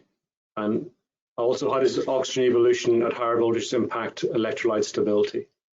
And that's right. Oscar So Cavanaugh from Oklahoma. Right, so I kind of cover a bit the main differences between the P2 and O3. So I guess with the P2 materials, where we are slightly in disadvantage because we have less sodium compared to O3, but then it seems to be working much better. So I think in the long run, people will move towards having some sort of hybrid composite between P2 and O3. And then the other question was about the oxygen evolution and reactions with electrolyte. So I guess same thing will happen with what is happening with the cathodes for lithium-ion batteries. So we will require coatings for cathode materials to avoid these reactions between oxygen and the electrolyte. Bear in mind that the sodium electrolytes are also easier to decompose, I would say, than the lithium electrolytes, so less stable. Yeah, there's a lot of opportunity to do new work there. Yeah, but the coating precisely is not so well explored. We are not even looking at this in next gen because we don't even have a material to go for yet, but that is something to look into it. Yeah, for scientists, questions are good. Yeah, definitely.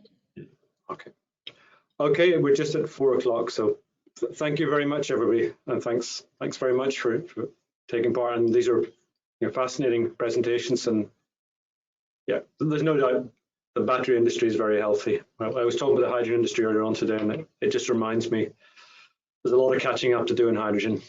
And if anybody's listening from the government, don't forget to fund that area as well.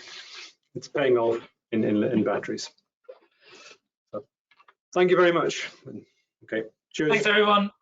Bye. Thank you. Bye.